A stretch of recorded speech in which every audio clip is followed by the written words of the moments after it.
So today I'm gonna make gluten-free gingerbread cookies using this gingerbread cookie recipe that worked out excellently over the holiday season, and so I'm gonna make a couple of modifications.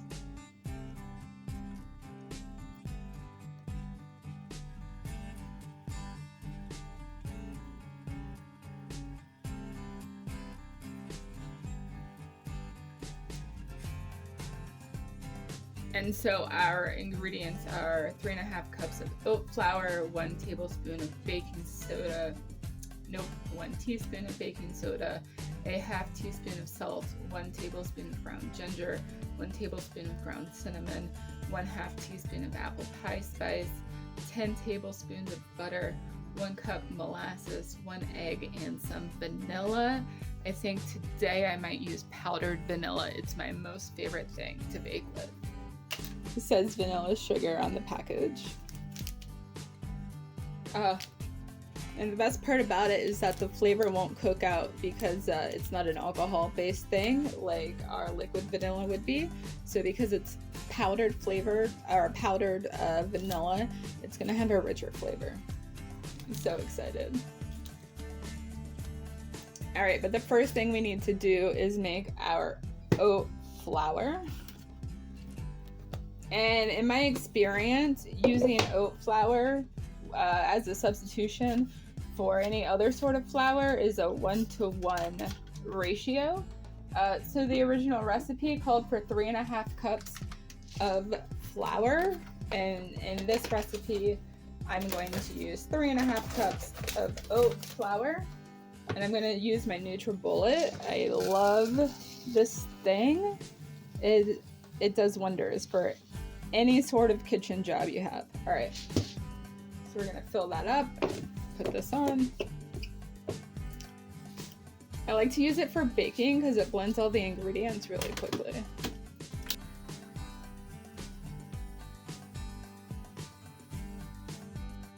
One thing that I have found to be very helpful in the world of baking is sifting, or even using a whisk to like fluff up your flour and mix your dry ingredients. I do find that works outstandingly well. I need a wet bowl as well. So we're going to do a wet dry recipe. And so now I have my ground up flour. I'm going to measure out my 1 cup and pour it into my sifter. And we're going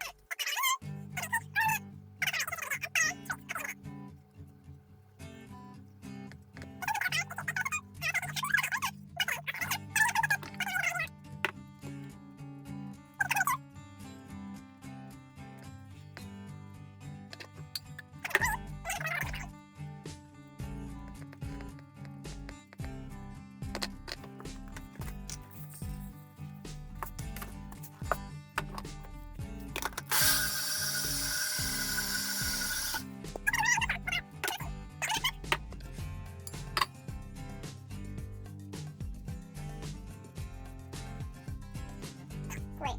So, I'm going to sift the rest of it anyways, because I'm going to store this flour for later, and we're going to use it in the baking process when we roll out the cookies, okay? And we'll be able to see if the oat flour can do what the wheat flour can do, or whatnot, so that when you roll it out, can I still use my cool cookie cutters and make beautiful cookies, or, you know, do they take a different shape? So this is a little bit of a kitchen experiment. I'm pretty excited about it. I think it's going to be a good result from all of my previous experience in the kitchen.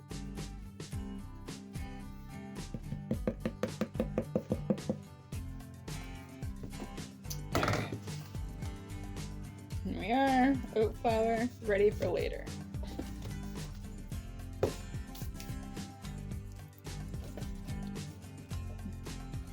Now that we have all of our ingredients, we can see. So it says to mix the dry ingredients, mix the wet ingredients, mix the dry ingredients into the wet ingredients, divide into quarters, wrap dough balls in plastic wrap, chill for at least 3 hours. So we're gonna have to come back and see this later, but let's get to it. We're gonna mix the dry, we're gonna mix the wet, we're gonna mix them together. So for our dry and our wet, For our wet, it's our butter, our egg, and our molasses. And then we're gonna mix that into the flour, baking soda, salt, spices mixture, and we're gonna whisk that up really, really well. And then we're gonna pour the wet into the dry, and we're gonna roll it up into a pretty little ball, and then we're gonna cut it into quarters. I love it when a baking recipe is perfect and you get that right dough. And the last time I made the gingerbread recipe, it worked out perfectly. Of course, I was using gluten flour, and today we're using oat flour that's gluten-free. And I'm ready to get to it. What about you? And so for our wet ingredients, it says to take 10 tablespoons of butter. This is 8, 9, 10.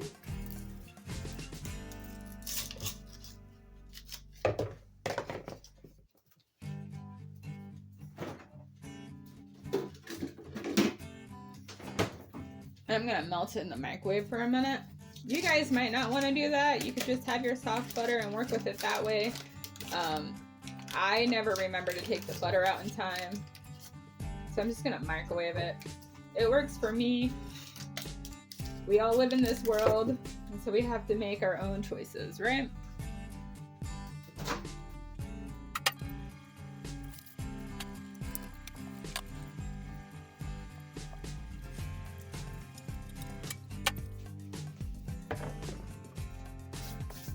We got melted butter. Here's our egg.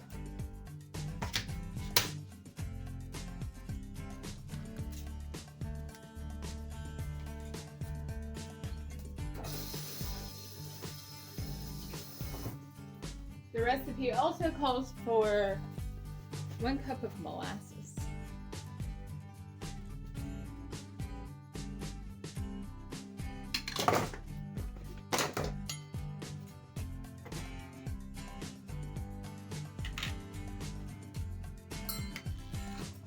I went to this store to get molasses. It might have been on Christmas Eve. Maybe it was just before like the week of Christmas.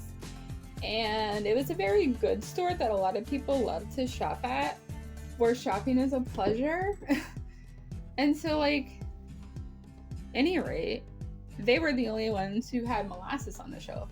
I'd gone to 2 other stores prior to that and they were out of molasses. Like, it's not just a holiday ingredient.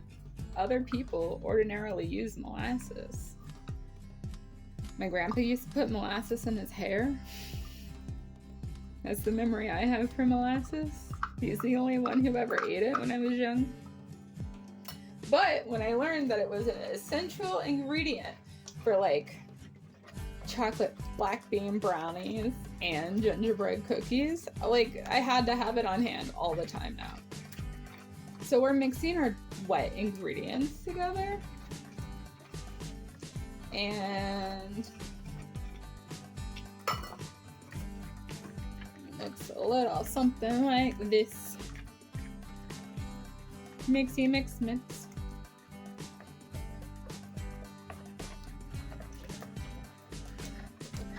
Do you have a special ingredient for your cookies? Have you ever made gingerbread cookies before? Comment below. I would love to discuss your baking habits. I would actually really love to have like a bake-a-thon where we can all bake together. I think baking is really fun for me. It's like another creative outlet. But, you know, it's also useful because not only will you have a beautiful meal or a beautiful dessert, but you got to create it. It's a useful thing, and you don't have to like store it forever, you know? And then those flavors, if anyone tastes those flavors again, it'll remind you of that meal that you had, that beautiful artistic meal you put together. All right, so this is pretty well mixed. That's just some butter that hasn't quite incorporated. I suspect by the end of this, it'll be just fine. The dry ingredients are as follows. 3.5 cups of oat flour,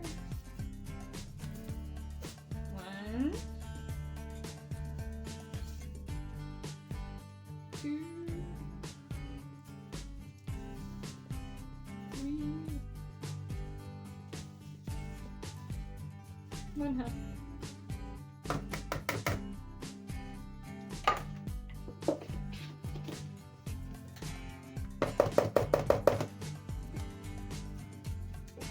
They are 1 teaspoon of baking soda. We have our baking soda right here. It'll make them soft. And our 1/2 teaspoon, so we'll do 2 1/2 teaspoons.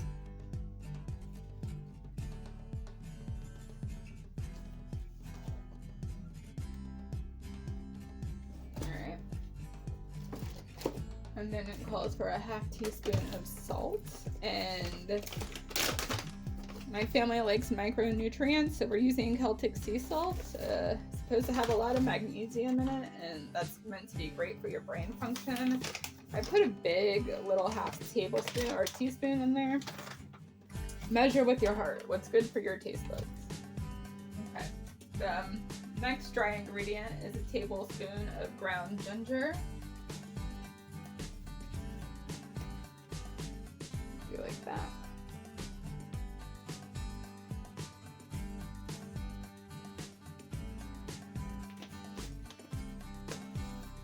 And then a tablespoon of ground cinnamon.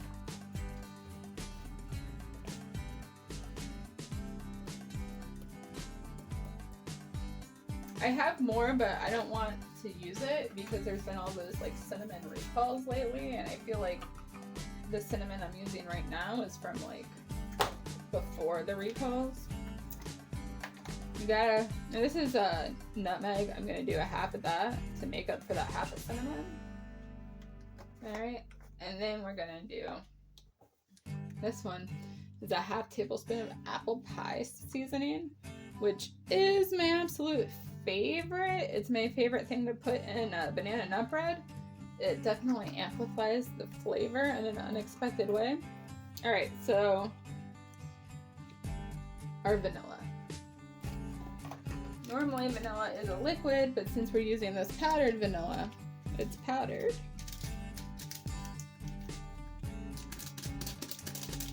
If you've ever used powdered vanilla, let us know down below.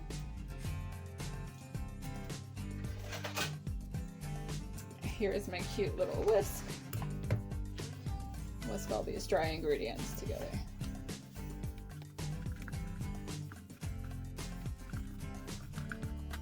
You can smell the aroma once you have all these herbs mixed together. Oh my gosh, this is just so great. It smells like gingerbread. It's everything you ever wanted. And using the oat flour as a flour alternative, I think, is a spectacular idea.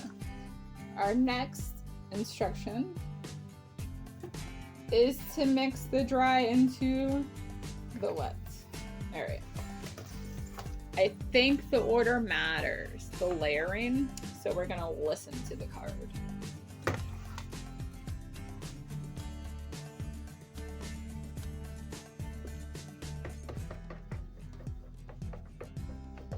Gradually pour it into your wet mixture and blend it.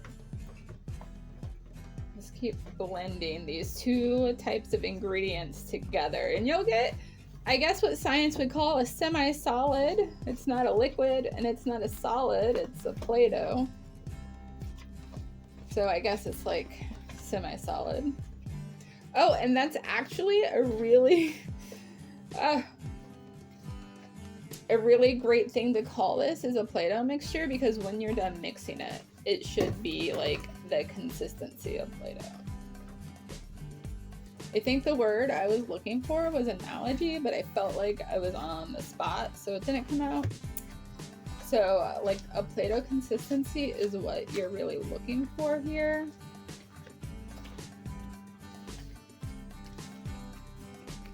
And it doesn't look like we're quite getting it.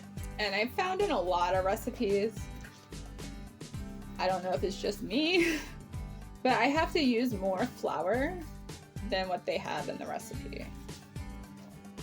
So luckily we already blended up some more oat flour, so we can just add this right into the mixture. That's a lot. I hope it's okay.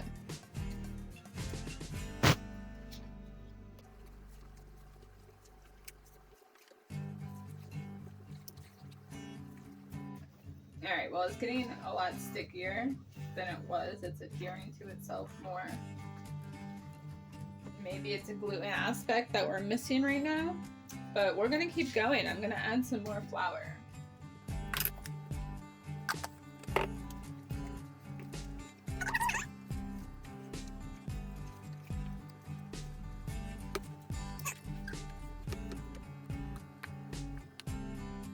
I think this is probably okay.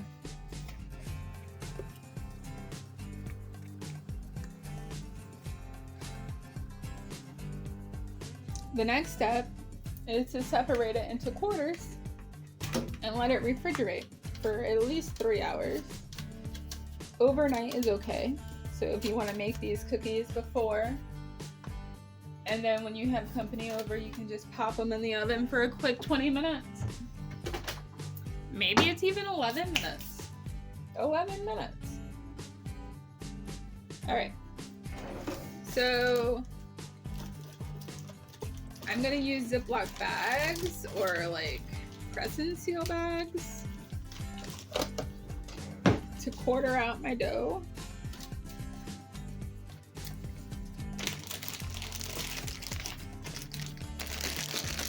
I like to fold the bags over like this. It makes it easier.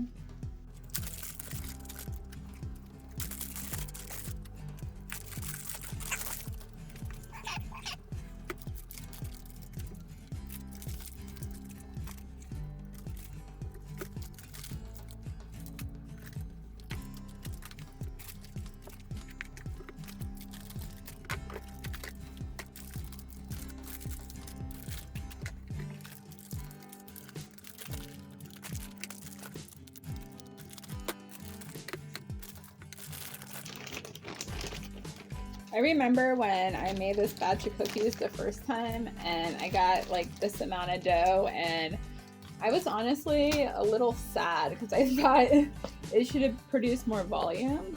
Anyways, I would like to say that it did yield like a lot of cookies. So it might not look like a large batch, but I think it produces like 2 dozen cookies. Yeah, it was definitely a lot. It was fun to use my character cookie cutters to cut them. I'm excited to use my cookie cutters again for this next batch that we're working on right now.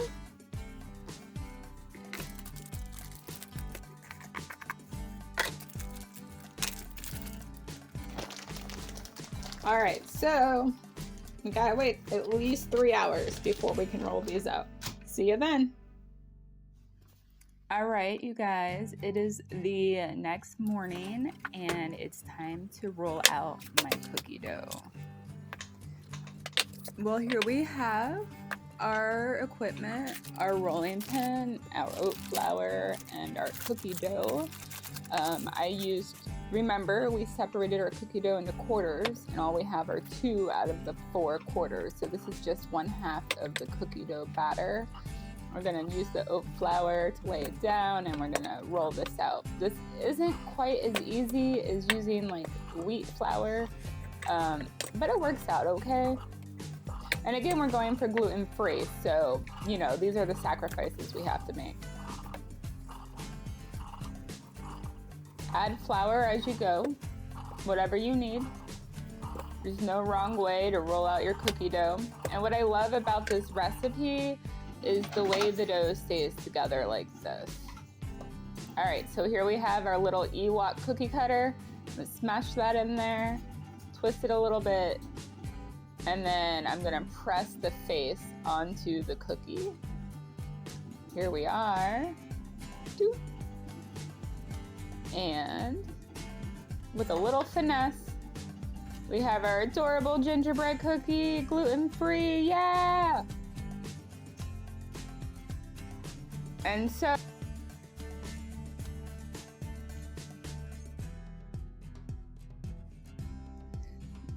we're just gonna keep going, roll it out again.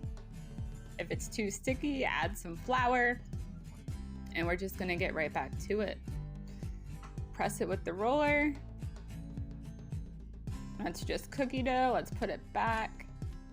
Get some more flour maybe. Yeah, great.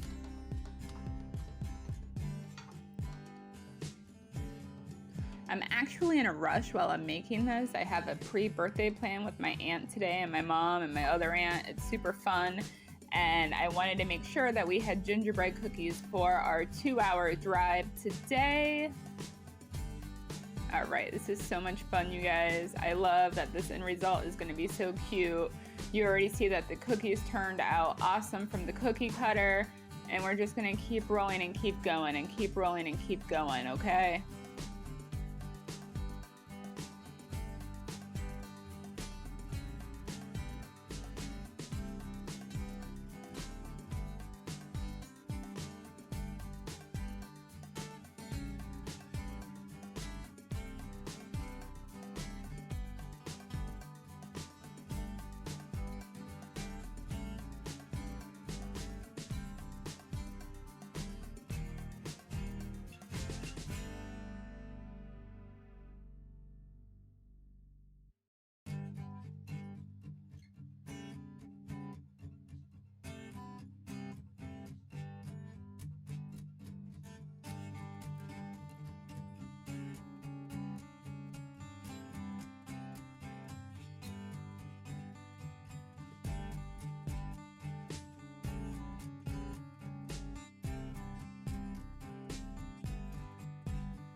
For the last cookie, I'm just gonna take the remainder of the cookie dough and put it into the cookie mold, kind of doing it backwards, just smush it all in even, take it out, and then I can press the face onto my cookie. And I think this is the best way to do that last final cookie, no matter what size it is. You put these in the oven, you guys. You bake them I baked mine for 11 minutes. They turned out excellent. Here's the final picture. I'm so excited, okay? And I hope you enjoy your gingerbread cookies. Gluten-free gingerbread cookies.